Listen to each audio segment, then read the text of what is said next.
Local programming on KRWG made possible in part by viewers like you. Thank you.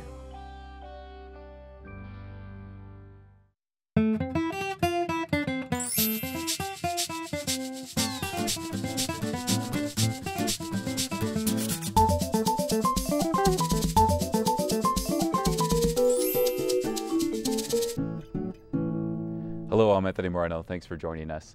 On this episode of Fronteras, A Changing America, we conclude our two-part series speaking with both Democratic and Republican parties in Doña County on how they plan to reach voters in the upcoming presidential election. You can find our prior interview with the chair of the Democratic Party of Doña County at our website, krwg.org, in the television section. Today, we welcome the first vice chair of the Doña County Republican Party, Hank Strevel. Hank is here to speak with us about how his party plans to reach voters in this upcoming election. Hank, thanks for joining us. Oh, I'm glad to be here. I'd like to start off with how you and your party plan to register voters in this upcoming election, and what are some of the things you have going on right now? Well, really, when we go out and try to talk to potential voters, one thing we can do is we have people who go to the county clerk's office and they get certified to register voters themselves. So that way voters don't have to go to the county clerk's office to do that. So it's a great way of whether we're sitting at the fair or sitting downtown and, and they come to our tables and ask us about what's going on, what our views are. If they're not, we can ask them, are you registered to vote? And we can get them signed up right there instead of, having them go downtown. The other thing that we can do, aside from registering voters when they come to us and we explain our values and all that, we get in touch with for me personally, I get in touch with the business community, which I think is really the backbone of this community at large. And so I try to meet with them at least once a week, more if I can. I listen to the issues. I pretty much know what their concerns are. And as far as reaching voters, the business community, they're our partners, if you will, as are the Chamber of Commerce. But the Chamber of Commerce is, as you know, a neutral, politically speaking, but they're very pro-business. And we have our ward captains and district precinct people who go out and door to door if we have to, and we do. And then also we get on the telephone. So let's talk about getting out the vote. Is there anything different that you're trying this year in order to get people to the polls? Well, there's only so much you can do, but with the advent of social media, as you know, Anthony, social media, Twitter, Facebook, having a website that actually makes sense when you log on, these type of things are really, really important for getting out the vote. So it's not just door to door and phone calls, as I mentioned earlier, but we also have Facebook and Twitter up and running. We have call-ins, we have people at the office, during business hours, and also I'm on call, for example, as well. People can call my cell phone pretty much all the time, and they do ask questions. But, the Facebook and Twitter, especially in a rural community, is, unfortunately, even though we're in the 21st century now, it's still almost novel to some. Ranchers and farmers and all that, when they're on their 40-acre plus ranches and farming communities, they're not on a computer all day long. But it's beneficial in addition to the newspapers and so forth. You mentioned the rural communities. Mm-hmm. It came out recently that the FCC reported that there's a large number of folks that still don't have access to the internet, and the digital divide is still there. And living in Doña County, you don't have to go too far to get into a rural area or possibly an area that may be underserved, unincorporated. What are some of the things that you do really specialize, or your party tries to work on? Our party, the Doña Republican Party, what we do is we'll set up satellite DARPs, if you will, in these towns like Hatch, for example. During the 2012 election, we had Doris Franzoy up there heading the satellite office, and we have similar deals in Anthony and Sunland Park. We try to keep a presence down there as much as possible through representatives. People who live in the community and are already active, they've possibly run for office before, or they've shown interest, or they're just really interested in the community. And so we meet with these people, or try to at least once a month. And Rick Little is a perfect example in Chaparral. And we try to keep everyone abreast of what's going on and what our plans are for improving the community in terms of what we're talking about now, getting the vote out, as well as keeping abreast of the issues that we need to be aware of on the ballot.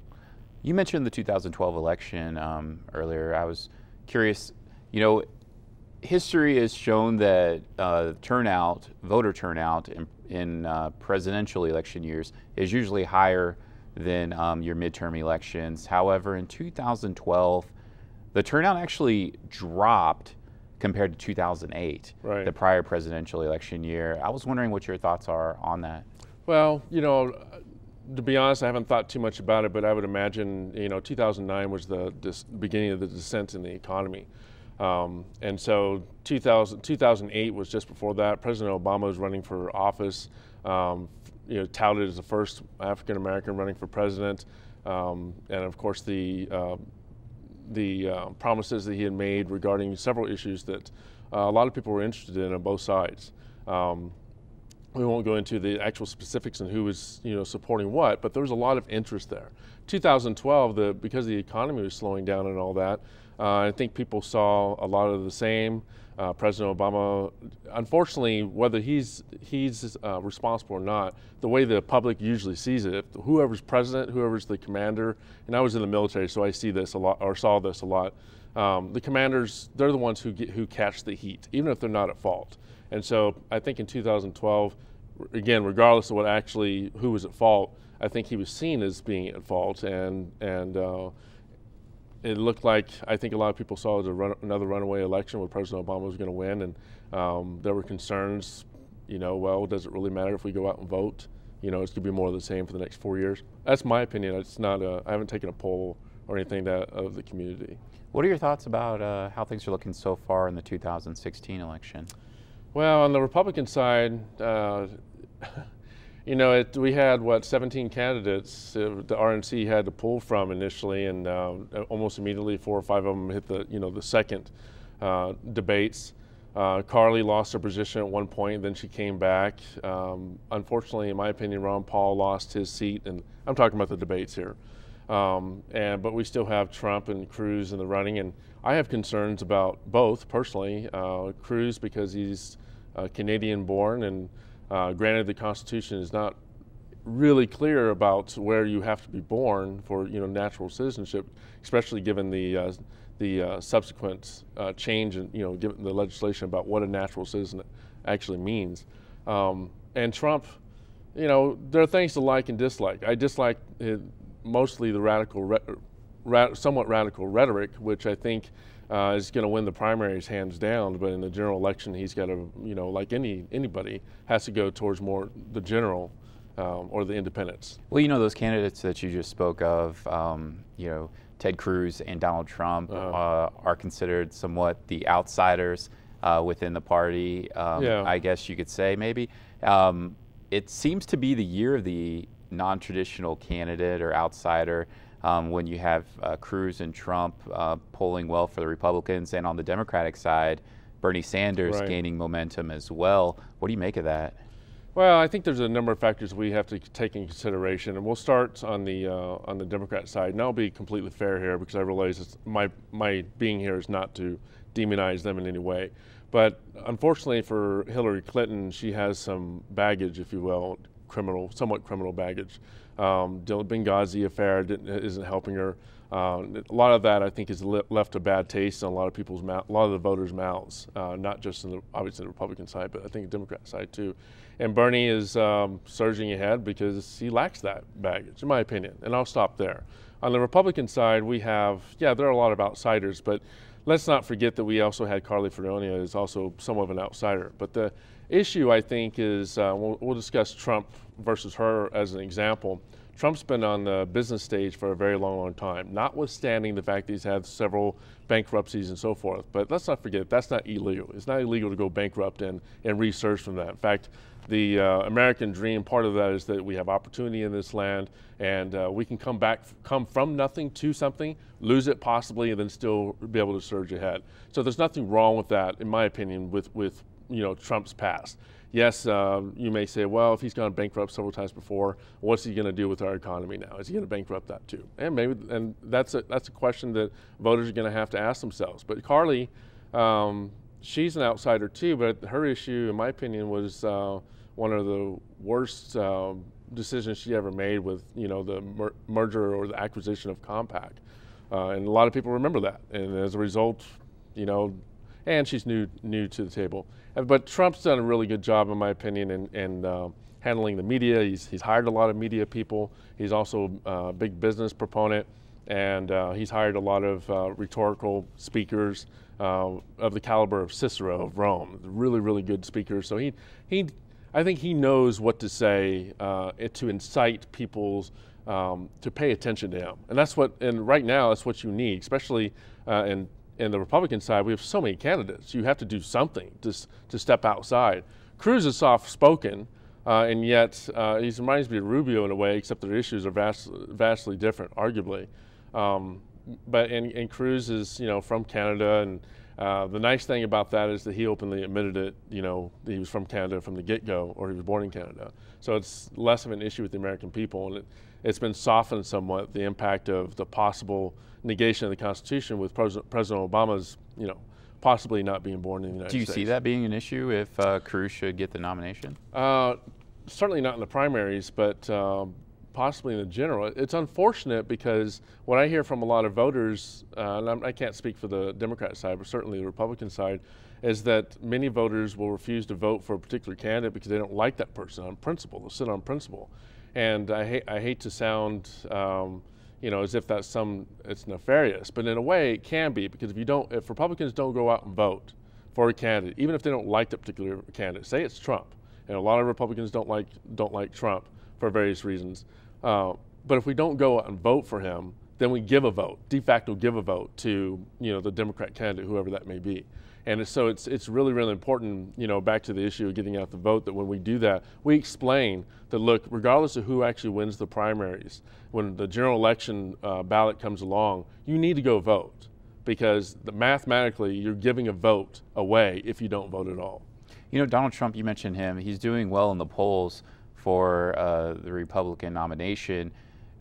Is there a gap between actually doing well in the polls and getting out the vote? I'm not sure I understand your question. Well, I'm just saying as far as organization goes. For Trump? There's a lot of people that may go out and see him speak, but are there going to be a lot of people that are motivated enough and organized already to get people to the polls? Well, okay, let's start with Trump's, as far as what Trump is doing with the media. And like I said, he's hired media personnel and rhetoricians as well. He knows how to do it. And if he comes out to Doña County, and I hope he does, because George Bush did when Greg Graves was running that campaign here in this community here, and he won Doña County, as you may recall. And if Trump does the same thing, let's just say hypothetically he does. Well, everyone's going to flock to Trump, in my opinion, just like they're flocking to go see the Pope. Whether you like the Pope or not, I'm not Catholic, but I'd go see the Pope because it's the Pope.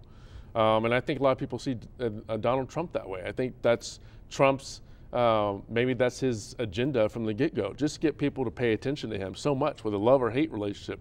You remember that movie Private Parts with that guy, what's his name? Howard Stern. Howard Stern. And the readings later came out, and so many percentage said they really loved the guy, and then so many percentage really hated the guy. And the producers said, well, why in the heck are they listening to him? Well, because they want to know what he's going to say next. And I think that may be Trump in a nutshell. They want to just go see what the guy has to say, love him or hate him. So I don't think Trump's going to need a whole lot of help from organizations. Not to say he won't use them. Of course he will. It would be stupid not to. But Trump's doing it as far as he's getting that attention, and that's what you need. As a business person myself, we sold a lot of stuff. We'll say when I was younger, you have to get your foot in the door. And one way to do that is to get them to ask you a question or just to answer a question, But Trump does it just by inciting people's their eyes are on him. Is that, in your opinion, and you mentioned your business experience, that Trump is running somewhat of a business campaign in regards to many of the other candidates? Some may say are running a presidential campaign. I think so. He's selling? I hate to mention Ross Perot because a lot of people don't like Perot, but Perot did mention in his campaign running for office early 90s, as you remember, that the government should be run more as a business. Personally, I agree. And Trump's, yes, I think he's running more of a business campaign, and I think he should. You talked earlier about the outsiders coming into play for running for office. And I mentioned Carly too, because I think Carly probably had the intent to run a business campaign as well. The problem with her, she just doesn't have as much scale, reputation and so forth with Trump. And it doesn't even have to be good. You just have to have publicity, the public face, and Trump has that. But again, back to the question, I think Trump intends to put business people in government, and I think that's good. I think strategic management is one of the courses that we teach here at NMSU, and we concentrate so much on business, sometimes we ignore the influence that strategic management has on the public sector and has for a long time. These are things that I think Trump hopefully has some good advisors, and he maybe have enough acumen to understand himself that he needs to have business people there in office or in this cabinet. Well, speaking of business, in your opinion, do you think that political leaders, politicians have underestimated the frustration folks may have with the economy? I can't speak nationally. I think that's probably the case that a lot of the public, whether they're Republicans or what we call conservative Democrats, the business people, I think for sure many of them are clamoring for a greater estimation of the risks of various policies of the economy. Locally, which somewhat I can speak for, the raising of taxes, impact fees, those sorts of things, it really hurts construction, for example. And if it hurts them to the extent that they have to pay more out in taxes just to break dirt, then businesses like Luby's, for example, are not going to come to Las Cruces, and they don't. They go to Texas instead. Texas has lower regulation, lower tax rates, and so forth. So do I think the political community, and I assume you mean like the commissioners and the city councilors, and I'll just say at large, underestimate the effects of their policies?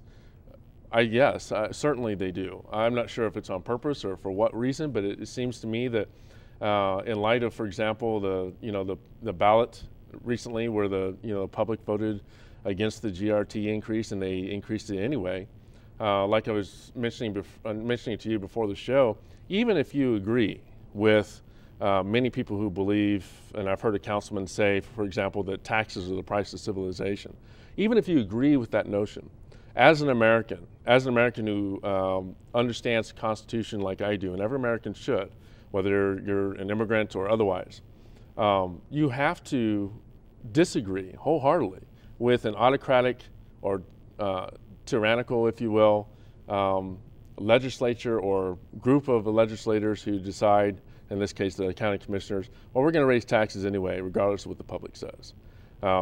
This country was founded upon their being our representatives, our being the public. The public's in charge. If we say no, then it's no. This isn't something like the public didn't vote to, to pour concrete on the economy, so to speak.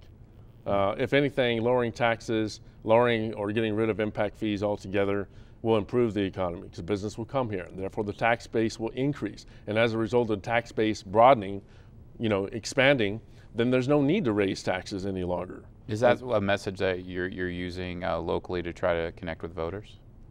It's a message that I use locally. I won't say that DARP is, but I think that certainly DARP expounds upon those values. Lower taxes, deregulation. These are things, extant things, existing things.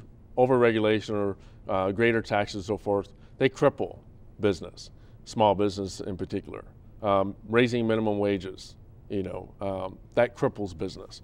And I don't understand why the math is so difficult, that when you have operating costs and labor costs and you put those things together, they get bigger. And as a result of raising minimum wage, the labor cost obviously goes up. And when those things get bigger and you have revenue over here, what's value? Well, aren't issues, I guess proponents or people would say that, issues like that or the minimum wage are really being left up to local communities to decide because of failure of federal and state level governments to address it? I'm sorry, what was the first part of the question? I mean, isn't issues like that being addressed by cities because it's not being addressed federally or at the national level or at the state level? If that's the argument being used, I don't understand it personally. As a conservative myself, the question I ask, why would you want the federal government mandating anything on the state level or the city level? That's the opposite of federalism. I'm a Jeffersonian, Thomas Jefferson, a small government, federalism, state runs, federal government can stay out of it. And that way I'm very much a Ron Paul fan. But if that's the argument, again, I don't understand it. And state government, whether you're a federalist or not, should not be mandating or imposing crippling legislation that invokes crippling policy in turn on business. You're killing yourselves. I see. Let's move on and talk about campaign finance reform. How big of an impact do big donations have on policy from your experience? Have you seen any examples? Well, let's take, for example, and there's a letter to the editor that should be coming out, not by me, but someone else, regarding organizations like the Progressive Alliance, the Wilderness Alliance, CAFE, and a few others.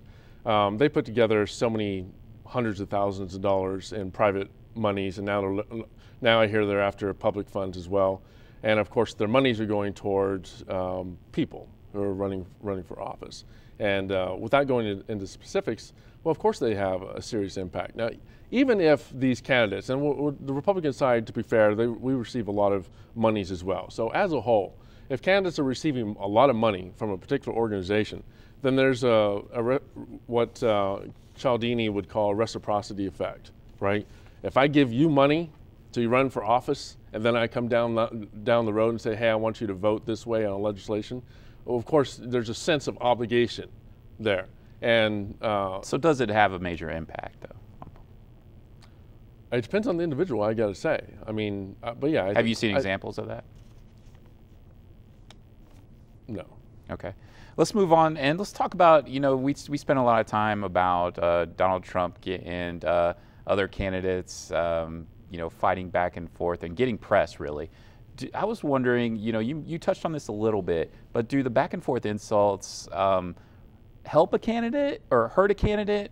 Or is it just, is it good to stay in the news or stay relevant? Does that keep you on the big stage? Well, I'll tell you this. My first master's in communication studies, and we studied impression management and rhetoric and so forth. And I'll tell you that sometimes we call them trolls, and nowadays is what we call trolls, flaming, whatever the Urban Dictionary calls them today.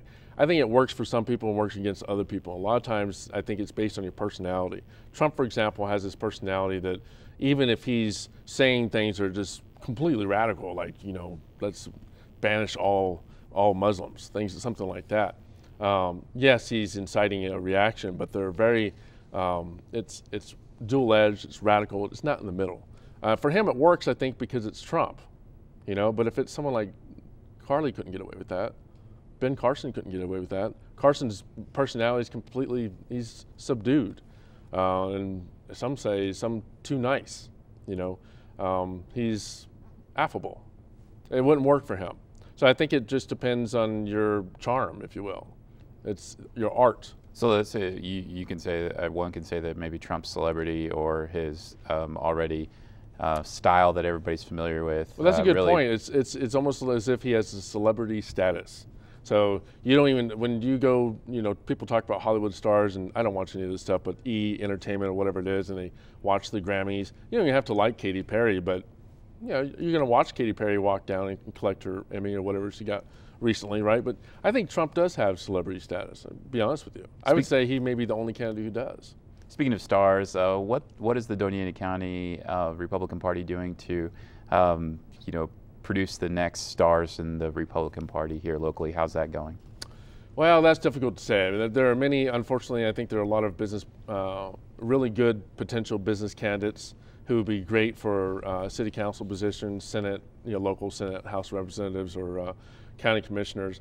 But unfortunately, they're business people too, and they understand that the customers who come through their door are from both parties, and that running for a particular party may have some negative impact. So getting them into office is sometimes very difficult. And what we can do to boost that, there's not very much other than to say, look, it's either you or their opponent, and their opponents are killing us. I see. Now, as far as next generation of leaders, how's that working out for the party? Well, I think, I'm not sure how it is on the Democrat side. I think Democrat side does a little bit better job in reaching out to the younger community.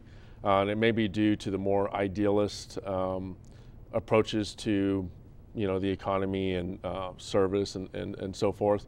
And unfortunately, logic and reason doesn't work so well with some of the younger crowd because they're not taught philosophy in schools anymore, at least as a mandate.